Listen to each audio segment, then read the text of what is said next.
So today we'll be starting with the topic of zones. हाँ, जैसे कि हमने लास्ट चैप्टर में पढ़ा था, इट वाज स्लांट.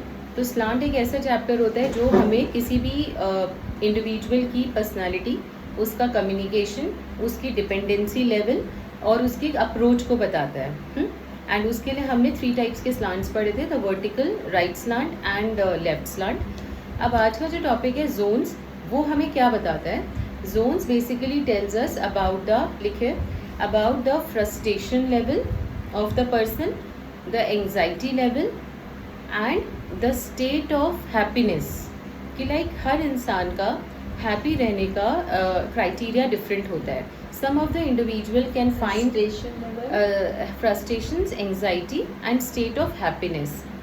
क्योंकि हैप्पीनेस एक ऐसी टर्म है जो हर किसी के लिए डिफरेंट हो सकता है. जैसे एक गरीब रिक्शा वाला है तो उसके लिए शाम की रोटी मिलना ही उसके लिए पॉइंट ऑफ हैप्पीनेस हो जाता है. ऑन द अदर हैंड अगर कोई एक एक रिच मिलियनर है तो उसके लिए क्या होगा? उसके लिए एक नेक्स्ट डील मिलना जो कि करोड़्स की होगी is a state of happiness. So zones एक बहुत इंपॉर्टेंट चैप्टर है जो हमें इंसान के ये 3 मेजर फैक्टर्स जिससे कि हमारी लाइफस्टाइल गाइड होती है उसके बारे में बताता है. राइट. अब इसको पता लगाने के लिए हमारी एक लेमन टर्म्स में हर इंसान के पास एक एम्बिशन होती है, एक उसका सोशल सर्कल होता है और एक उसका हार्ड वर्क होता है जो कि वो अपनी एम्बिशंस को पाने में लगाता है.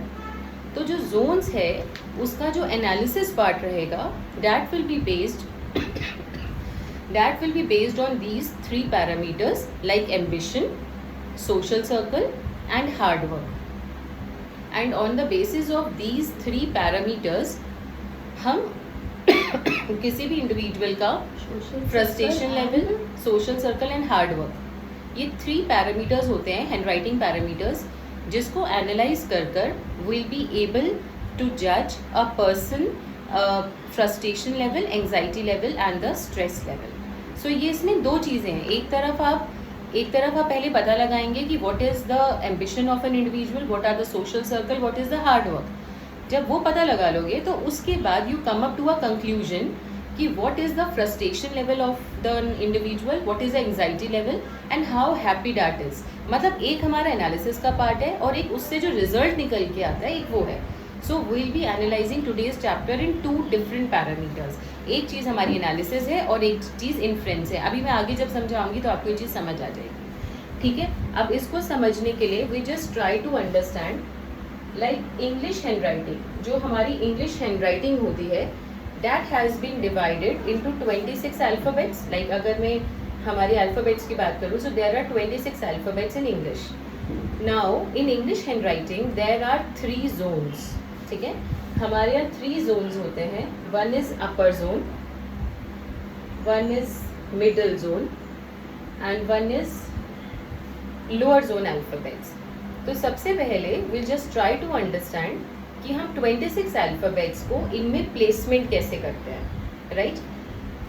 सो ए है, सपोज हम स्मॉल केस अल्फ़ाबेट्स की बात करते हैं. अगर मैं कैपिटल केस की बात करूँ तो जो कैपिटल केस अल्फ़ाबेट ए है तो ये हमारा 3 जोन्स में आ रहा है, like upper zone and middle zone. Upper case alphabets में लोअर जोन नहीं होता, वेयर एज अगर मैं स्मॉल अल्फ़ाबेट्स की बात करूँ तो this has been divided into upper zone, then middle zone and then lower zone. Alright. So capital alphabets की एनालिसिस इसलिए नहीं हो पाती because all the capital alphabets are gathered into 2 zones. Whereas when we talk about small case alphabets, so this has been divided into upper zone, middle zone and lower zone. So we'll be trying to differentiate our English alphabets, 26 alphabets, small case alphabets into these 3 different zones कि कौन सा alphabet किस zone को cater करता है. ठीक है. Can you please repeat this part? Yeah. See, जो capital alphabets है, capital alphabet जो है सपोज ए या अगर मैं बी की भी बात करूँ so this has been written between upper line and lower line. हम जैसे नॉर्मल आप इसमें लिख रहे हैं सो इसके अंदर ये अपर और लोअर लाइन को टच करता है जब एक छोटे बच्चा सीखता है. तो ये हमारे 2 ही जोन्स हुए क्योंकि ए को हम कभी भी नीचे वाली लाइन तक तो नहीं लेके जाते ना. सो दैट मीन्स कैपिटल अल्फ़ाबेट्स में कभी भी लोअर जोन नहीं होता. मैं कैपिटल प्रिंट अल्फाबेट्स की बात कर रही हूँ. Capital print alphabets does not have a lower zone in general. Whereas जब मैं ये स्मॉल केस अल्फाबेट्स की बात करती हूँ, तो स्मॉल केस अल्फाबेट जैसे एक स्मॉल ए है, स्मॉल ए को आप कहाँ लिखोगे? आप ऐसे इसी लाइन में लिखोगे ना, लाइक दिस. तो ये हमारा कौन सा जोन हुआ? ये हुआ मिडल जोन. जो हमने जैसे सपोज हमारा ये जोन है, if I have made this zone, so small A हमारा यहाँ आ गया. So this is the middle zone. Alright. Then B, small alphabet B. अब B अगर मैं यहाँ बनाऊंगी, so this will come under this, you know, like this. इसको हम ले सकते हैं सिंगल उसमें. हाँ? हाँ नहीं, जैसे अब आपकी 2 लाइन्स है ना, तो आप B को ऐसे बनाइए so that this line should go up, क्योंकि अब ये वाला जो जोन है ये आपका अपर जोन हो गया. B का सिर्फ इतना पार्ट आपका मिडल जोन कवर हो रहा है. सो जो B आया वो हमारा कहाँ आया? अपर जोन अल्फाबेट में आया, बिकॉज इसका ये जो हाइट है ये अपर जोन में जा रही है. अब अल्फाबेट C, आप लोग बताइए अल्फाबेट C कहाँ आएगा? मिडल में. तो अल्फाबेट C को हमने लिखा middle zone alphabet, right. Then alphabet D, again उसकी हाइट ऊपर तक जाएगी, इट विल बी ना अपर जोन, बिकॉज D यहाँ आ रहा है. Alright. Then alphabet E will be here. अब F, अल्फाबेट F का थोड़ा सा एक मिसकंसेप्शन है all across India. F alphabet small case F, small case alphabet F कुछ स्कूल्स जो इंडिया में करवा रहे हैं वो इस वे में करवा रहे हैं. They are using it like this, मतलब they are using alphabet F in all the 3 zones, which is wrong. See, as per graphology, किसी भी इंडिविजुअल के तीनों जोन्स डेवलप नहीं हो सकते. I repeat, according to graphology, none of an individual can have all the 3 zones developed. So none of the individual can have all the 3 zones flourish. या हिंदी में समझाऊं तो हर इंसान का कहीं ना कहीं उसको सफ़र करना पड़ता है, या तो अपनी एम्बिशन पे, या हार्ड वर्क पे, या अपनी सोशल लाइफ को सफ़र करना पड़ता है. तो किसी भी इंडिविजुअल का जब लाइफ के सारे स्फेयर्स एक जैसे या ठीक नहीं हो सकते, तो हमारे इंग्लिश अल्फ़ाबेट भी तीनों जोन्स को कवर नहीं कर सकते. ये लास्ट ईयर के ग्राफोलॉजी एग्जाम में क्वेश्चन था कि why F is not written in all the 3 zones. तो आप इसको ऐसे करके समझाओगे कि सिंस कोई भी इंडिविजुअल पूरा कंप्लीट नहीं है, हर इंडिविजुअल का कोई ना कोई पार्ट मिसिंग होता है, तो सिमिलर वे में हमारे इंग्लिश अल्फ़ाबेट्स भी कभी भी तीनों जोन्स को कवर नहीं करते हैं. ठीक है. इसको आप वैसे हाँ, तो आप इसको ऐसे ही करके लिख लीजिए ना कि none of the individual can have all the 3 zones. That is why no English alphabet can be written in all the 3 zones. हमें कोई भी 2 जोन्स को एडहर करना पड़ेगा, इधर अपर टू मिडल और मिडल टू लोअर. हम लोग कभी भी F को इस वे में तीनों जोन्स में फ्लरिश नहीं कर सकते. तो जो अल्फाबेट F है वो कैसे लिखा जाता है? वो ऐसे लिखा जाता है. Ideally this is middle to lower zone. ठीक है. अब जो चीज लोअर जोन में आ गई, तो ये वाला अल्फाबेट हमारा क्या माना गया? लोअर जोन में माना गया. तो हमने F को लोअर जोन की हेडिंग के अंदर प्लेस कर दिया. Now G, alphabet G is again lower zone, क्योंकि ये भी कहाँ लिखा जा रहा है? यहाँ लिखा जा रहा है. When it is coming below the base line. H upper zone, I here, J, K, L, M, N, O. P is again middle to lower zone alphabet. Q is again middle to lower zone alphabet, तो उसको lower zone बोलते हैं. Then R, S, T will be here, U will be here, V, W, X, Y and Z. ठीक है.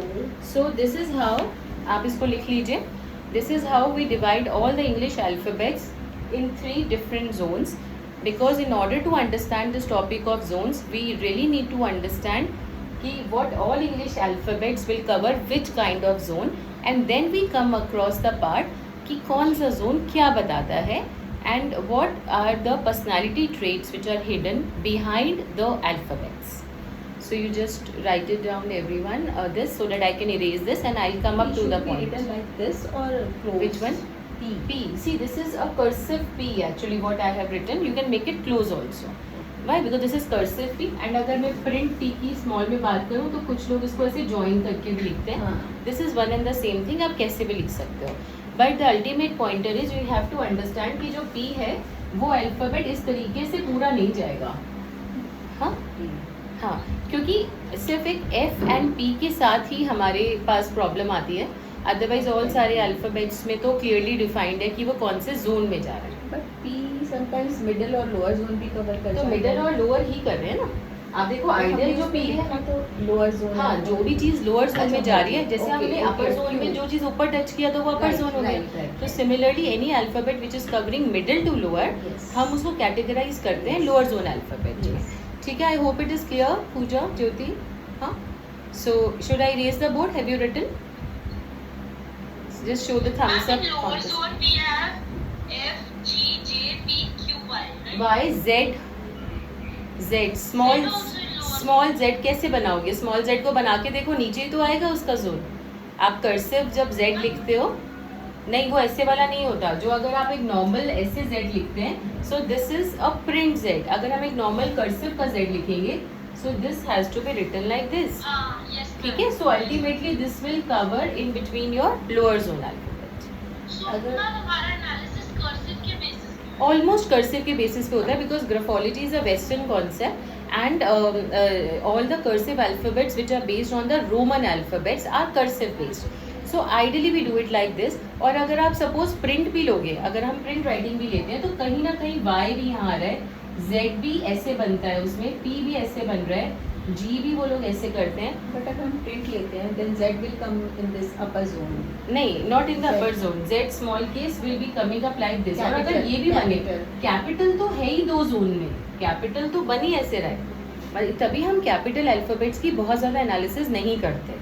We only take care because major of the हमारा जो right up है वो किस में आ रहा है, वो हमेशा लोअर जोन्स में आता है ना. अगर आप अपनी नोटबुक भी देखिए तो आपने इसमें सिर्फ स्टार्टिंग पॉइंट जो है वो कैपिटल में लिखा हुआ है, बट जो मेजॉरिटी ऑफ द पेज है वो एनालिसिस आपकी स्मॉल केस अल्फाबेट पे हो रही है. Because according to English writing हम पूरा कैपिटल में कभी पेजेस थोड़ा लिखते हैं. बट अगर ऐसा होता है कि Z आ ही एक बार ही रहा है और वो स्टार्टिंग में कैपिटल हम एक एक अल्फाबेट को नहीं देखते, हम हमेशा पूरे ओवरऑल पेज की एनालिसिस करते हैं. We never take care of each and every single alphabet because उससे एनालिसिस नहीं होती. ठीक है. So I hope this part is clear. So I am erasing the board. ठीक है. हाँ बोलो ज्योति. आपका वो आ रहा है, म्यूट पर हो आप, म्यूट पर. What about L? L is upper zone alphabet because L will be covering the height. ऊपर जाएगी ना T L. also upper zone. कौन सा? T. ऑब्वियसली मैंने लिखा है ना, देखो L भी ऊपर है, T भी ऊपर है, बिकॉज ये ऊपर टच हो रहा है. राइट. मैम एक बार इसकी पिक्चर क्लिक कर लीजिए बोर्ड की. हाँ, तो हम लोग ग्रुप में डालेंगे. All right. Yes ma'am, actually video में ना पूरा clear. हाँ, मैं अभी पिक्चर सेंड कर दूंगी. आई send in the group. All right. So now अब हम लोग ये पार्ट समझेंगे कि कौन सा जोन क्या बताता है. All right. Which zone tells what. तो अब जैसे अपर जोन है, अपर जोन अल्फाबेट्स बेसिकली मतलब जिसका जितना अपर जोन बड़ा होगा, ज्योति म्यूट कीजिए, जिसका अपर जोन जितना बड़ा होगा उतना ही ये वाले क्राइटेरियाज उसके हैवी होते हैं. कौन से criterias? Upper zone tells us, Jyoti mute कीजिए. Upper zone basically tells us about our ambition level, our spirituality, कि हम लोग कितने spiritual हैं. See, there is a difference between spirituality and being religious. Spirituality means when a person believes in good deeds, मतलब अच्छे कर्मा में विश्वास करता है. हो सकता है if I am a spiritual person, I may not go to the temple every day, but I believe कि not to harm an another individual, मैं किसी को दुख नहीं पहुंचाती. That's my spiritual deed. So upper zone alphabets हमारी ambition levels and हमारी spirituality को बता रहे हैं. मिडल जोन जो होता है, मिडल जोन अल्फाबेट हमारे सोशल सर्कल को बताता है. It tells us about our social circle, our concentration level, कि हमारा कितना कंसंट्रेशन लेवल है एंड हमारा intelligence part, intelligence, social circle, concentration and intelligence. एक बार इन तीनों चीज़ों को समझने की कोशिश करते हैं। पहले आप लिख लीजिए, फिर मैं समझाती हूँ। लाइक सोशल सर्कल का मतलब तो हुआ कि a person is occupied with how much family, friends, उसकी सोशल इंडल्जेंस कितनी है, वो कितना पब्लिक फिगर है। जैसे एक घर में रहने वाले हाउसवाइफ का भी सोशल सर्कल हो सकता है ना, हो सकता है उसकी किटी पार्टीज हों, उसकी फ्रेंड्स हैं, उसकी मेट्स के साथ, ड्राइवर्स के साथ, वो सब एक उसकी सोशल सर्कल होती है। एंड फैमिली फ्रेंड्स तो हैं। सिमिलरली एक स्कूल जाने वाले बच्चे के तो फ्रेंड्स होते हैं, फैमिली उसकी अलग है, तो ये सारा उसका सोशल सर्कल है। एक वर्किंग प्रोफेशनल के लिए उसका ऑफिस भी उसका सोशल सर्कल है, उसका घर भी सोशल सर्कल है। तो मिडल जोन जिसका जितना बड़ा होता है उसका उतना ही ज़्यादा सोशल सर्कल होता है। नाउ कॉन्सेंट्रेशन, देखो ये दोनों चीज़ें आपस में रिलेटेड है, इंटेलिजेंस और कॉन्सेंट्रेशन और सोशल सर्कल भी। अगर आपका सोशल सर्कल बहुत ज़्यादा है, सपोज आपके बहुत सारे फ्रेंड्स हैं, सारे दिन फ़ोन्स आ रहे हैं, पार्टीज़ में जा रहे हो, तो कहीं ना कहीं आपका कॉन्सेंट्रेशन कम हो जाएगा ना, you will be distracted. Like मेरे पास कई बार काउंसलिंग के लिए पेरेंट्स आते हैं कि मेरा बच्चा पढ़ने में तो अच्छा है बट उसे कॉन्सेंट्रेशन नहीं है, तो उसके स्कूल में मार्क्स नहीं आ रहे। तो उस वाले केस में हम उनकी राइटिंग का मिडल जोन देखते हैं। कहीं ऐसा तो नहीं है कि एक स्टूडेंट का सोशल सर्कल बहुत ज़्यादा है जिसकी वजह से वो कॉन्सेंट्रेट नहीं कर पा रहा है, तो उसका डिस्ट्रैक्शन लेवल हाई हो जाता है। सिमिलरली अगर कॉन्सेंट्रेशन ज़्यादा होगा, हाँ, तो इंटेलिजेंस हो गई। तो अगर मैं देखूँ तो हमारा सोशल सर्कल और कंसंट्रेशन आपस में रिलेटेड है, और कंसंट्रेशन और इंटेलिजेंस आपस में रिलेटेड है। अगर कंसंट्रेशन हाई है तो इंटेलिजेंस भी हाई होगी, ठीक है। बट अगर सोशल सर्कल हाई है तो कंसंट्रेशन लो होगी, ठीक है, because the person will be distracted and the person will be occupied in the social circle. तो वो कैसे ध्यान देगा, उसका डिस्ट्रैक्शन लेवल बहुत हाई होगा। इंटेलिजेंस की जब मैं बात करती हूँ तो we people are graphologists, we do not measure the IQ level of a personality. हम लोग IQ लेवल मेजर नहीं करते, हम लोग बेसिकली इंटेलिजेंस पैटर्न मैटर करते हैं। पैटर्न मतलब ट्रेट। देखो हर इंसान के अंदर डिफरेंट काइंड्स ऑफ इंटेलिजेंस होती हैं। One person can have verbal intelligence, one person can have linguistic intelligence, one person can have artistic intelligence. जैसे जो बड़े बड़े फाइन आर्टिस्ट होते हैं उन लोगों के पास किस चीज़ की इंटेलिजेंस है, कुछ लोग उनके पास आर्टिस्टिक इंटेलिजेंस होती है। कुछ लोग जो बड़े बड़े इंजीनियर्स हैं, डॉक्टर्स हैं, उन लोगों के पास टेक्निकल इंटेलिजेंस होती है। तो इंटेलिजेंस हम लोग, वी आर नॉट साइकोलॉजिस्ट, तो हम IQ नहीं बता रहे हैं किसी का, हम उस इंसान का ट्रेड बता रहे हैं कि उस इंसान में इंटेलिजेंस का ट्रेड कौन सा है, so that you should choose your career according to this intelligence trait, ठीक है। So graphology can tell the intelligence trait of a personality. हाँ बोलो ज्योति। नहीं आप करो, अनम्यूट करो, आप अपनी वॉइस बढ़ाओ फ़ोन की प्लीज़, क्योंकि ज्योति है मैं पूजा है मैं ऑडिबल ना, है ना। सो ज्योति आप एक बार दोबारा लॉग आउट करके लॉग इन करो, कई बार वो नेटवर्क इशू होगा। रिक्वेस्ट और थी, आप जो भी बोर्ड में लिख रहे हो। मैं उसकी एक पिक्चर ले रही हूँ Pooja, and I send in the group. Yes ma'am, thank you ma'am. हाँ। सो बोलो ज्योति। कम आ रही है, बहुत कम आ रही है ना, नहीं उसको तो क्लियर आ रही है। आप एक बार ना दोबारा लॉग आउट करके लॉग इन करो, जस्ट री लॉग इन अगेन, दोबारा लॉग इन करो फिर आ जाए। सो ये पार्ट क्लियर है आप लोगों को? हाँ अभी कौन सा सेंटेंस है? हाँ जी, इंटेलिजेंस लेवल कैसे वो करता है? इंटेलिजेंस लेवल नहीं बता रहे हैं हम लोग, इंटेलिजेंस लेवल नहीं बताएंगे हम, सिर्फ इतना बताएंगे कि किसी इंडिविजुअल का इंटेलिजेंस ट्रेट क्या है। ट्रेट मतलब कि उसके अंदर कौन सी इंटेलिजेंस है। हाँ ज्योति म्यूट करो, ओके। सो ये वाला पार्ट अभी हम धीरे धीरे जब आगे करेंगे तो ये चीज़ें आपको और भी क्लियर होती चली जाएंगी। अभी मैं सिर्फ समझाना चाह रही थी कि इंटेलिजेंस का मतलब IQ लेवल नहीं होता। ग्राफोलॉजी में इंटेलिजेंस का मतलब होता है कि what kind of intelligence do a person possess. जैसे जो लोग म्यूजिशियंस होते हैं, बड़े बड़े वोकल आर्टिस्ट होते हैं, तो उनका माइंड कहाँ चलता है सारा दिन कि मैं गाने को कैसे गा लूँ, तो उनके पास म्यूजिकल इंटेलिजेंस होती है। सिमिलर बड़े बड़े आर्टिस्ट के पास आर्टिस्टिक इंटेलिजेंस होती है। जो ये पॉलिटिशियंस या हाई प्रोफाइल IAS ऑफिसर्स होते हैं, इनके एग्जाम्स में क्या मेजर होता है, इनके एग्जाम्स में ये देखा जाता है कि इनके पास वर्बल या एडमिनिस्ट्रेटिव इंटेलिजेंस कितनी है। सो ये जो बड़ी बड़ी अब MNCs कंपनी हैं, they recruit their employees on the basis of their intelligence trait, not their marks in their higher secondary. अब वो मार्क्स का ज़माना गया कि लाइक आपके 90% मार्क्स आए हैं तो आपको जॉब दे दो। नाउ जो हमारी प्रेजेंट या हमारी फंक्शनल इंटेलिजेंस है उसके बेसिस पर हमें जॉब मिलती है। तो इसलिए अब हमारी जो इंडियन एजुकेशन है या जो CBSE है, उसमें भी आप देखेंगे CUET का पैटर्न क्यों डाला गया है, just because they want to trace out कि बच्चे की लॉजिकल रीजनिंग क्या है, उसकी प्रेजेंस ऑफ माइंड क्या है, या वो एक जगह पर मतलब अगर उसको एक सिचुएशन दे दी जाए तो उसमें कैसा परफॉर्म करेगा, दैट इज कॉल्ड इंटेलिजेंस। भाई स्ट्रीट स्मार्ट इंटेलिजेंस होनी चाहिए। तो ये चीज़ अब हमारी गवर्नमेंट समझ चुकी है, तो उन्होंने हमारे एग्जाम पैटर्न्स में डिफरेंस किया है, right? This is very similar to Howard Gardner's theory. हाँ, yes. See, actually, graphology is a part of psychology. So whatever you have learned in your psychological part, you can relate with this. तभी majority of the students who belong to the psychology background or forensic students या medical students, they can relate very well because they know about the brain, they know about the functionings and all.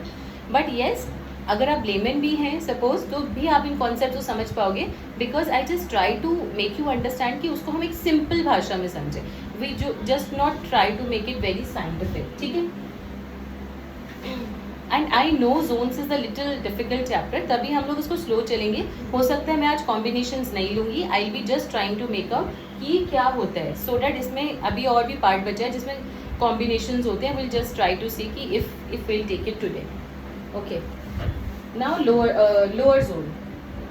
Lower zone किसी भी individual का hard work बताता है, उसका potential बताता है, potential to achieve one's ambition. देखो, एक इंसान हार्डवर्किंग है तो उसका जो हार्डवर्क है वो कहाँ लगता है, वो या तो अपनी एम्बिशंस को केटर करने में लगेगा या वो हार्डवर्क उसके मिडिल जोन को केटर करने में लगेगा, मतलब उसके सोशल सर्कल को। भाई सिंपल सी बात है, पार्टी करने के लिए भी तो मेहनत लगती है। पूरी रात डांस करना is not an easy task ना। अपने फ्रेंड्स के साथ चिल आउट कर रहे हो, you are for the full day और something, so that requires hard work. Similarly hard work चाहिए अपनी फैमिली लाइफ को खुश रखने के लिए। आप अपने बीवी बच्चों को खुश रख रहे हो, सो that means that requires hard work. एक इंसान की प्रायोरिटी के ऊपर बात आ जाती है। किसी का अगर हार्डवर्किंग वो ज़्यादा है तो उसका हार्डवर्क या तो अपनी एम्बिशंस को पाने में लग रहा है कि भाई मुझे तो IAS ऑफिसर बनना है, सो इन दैट केस वो अपना हार्डवर्क, अपनी मेहनत, पोटेंशियल कहाँ लगाएगा, एम्बिशन पे लगाएगा। बट अगर उसी इंसान का सोशल सर्कल बड़ा है तो उसको आज इसकी पार्टी पे जाना है, कल उसकी पार्टी पे जाना है, परसों पापा को हॉस्पिटल लेके जाना है, मंडे को बच्चों के स्कूल जाना है, तो उसका जो हार्डवर्क है वो कहाँ लग रहा है, अपनी सोशल सर्कल को निभाने में।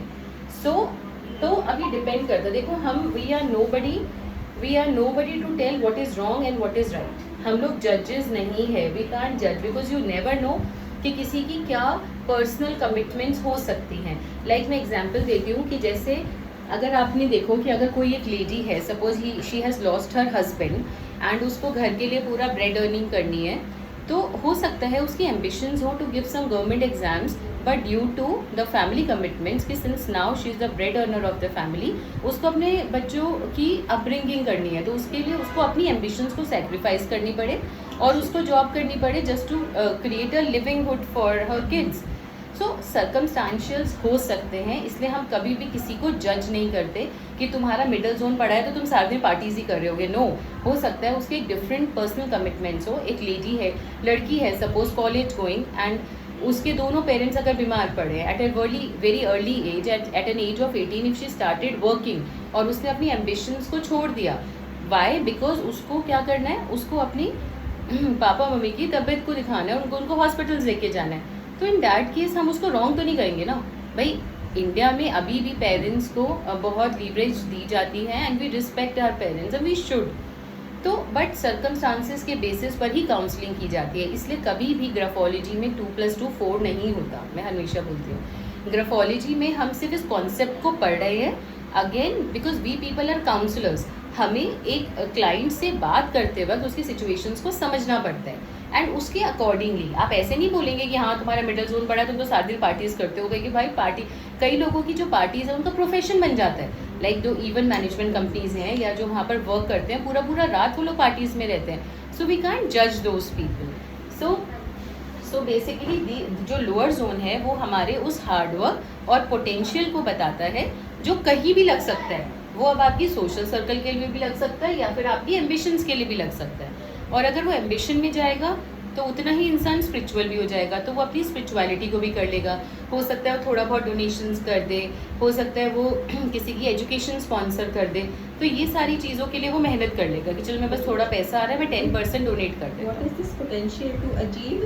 Potential to achieve either ambitions, मतलब दो चीज़ों में पोटेंशियल लगता है, टू अचीव ईदर एम्बिशंस और the social circle of an individual. So hard work can be use to cater either of this, Either ambition or ambition और social circle, दो ही चीज़ों में जाता है ना, या तो पार्टी करवा लो या फिर कुछ पढ़ाई में दिमाग लगा लो। हाँ, आप म्यूट पे हैं ज्योति। What is the difference between hard work and potential? देखिए हार्डवर्क तो हुआ विच वी पुट इन, हमने हार्डवर्क रखा और उससे हमने अपनी एम्बिशंस को अचीव किया। एंड पोटेंशियल होता है कि आपके पास कैपेबिलिटी किस चीज़ की है। अगर आज सपोज मैं एक ह्यूमैनिटीज़ बैकग्राउंड से हूँ तो मैं ऑब्वियसली साइंटिस्ट के लिए अप्लाई नहीं कर सकती ना, बिकॉज मेरे पास वो कैपेबिलिटी नहीं है। I haven't studied that science वाला पार्ट। तभी कहा जाता है कि हर इंसान डॉक्टर इंजीनियर नहीं बनेगा ना, मतलब जो एक डॉक्टर जो एक मेडिकल लाइन में होगा वो ऑब्वियसली डॉक्टर बनेगा, एंड जो टेक्निकल लाइन में होगा वो इंजीनियर बनेगा। But we can't have all the trades together, so that means a potential of a person. और ज़रूरी नहीं है अगर कोई इंसान डॉक्टर इंजीनियर नहीं भी बनता और अगर उसके अंदर आर्टिस्टिक इंटेलिजेंस है, हो सकता है वो बड़ा नामी एक्टर बन जाए, आर्टिस्ट बन जाए। तो हमें कैपेबिलिटीज़ देखनी पड़ती हैं और उस पोटेंशियल के बाद उसका हार्डवर्क लगाना पड़ता है इन ऑर्डर टू अचीव, वो बनने के लिए। ठीक है, so that is the difference between potential and hard work. ठीक है, सो ये But तीनों sometimes it happens. Person is not that hardworking, Potential. but वो achieve कर जाता है। हाँ नहीं देखो पोटेंशियल नहीं भी है फिर भी वो अपनी हार्डवर्क से हो सकता है अचीव कर जाए। नहीं, कैपेबिलिटी है but he is not doing that not much. Doing that, वो तो है ही। वही चीज़ें अभी हम कॉम्बिनेशंस में पढ़ेंगे विच हाँ विल बी कवरिंग अभी। So this is part 1। If you wish to understand the next part so then stay tuned. Thank you.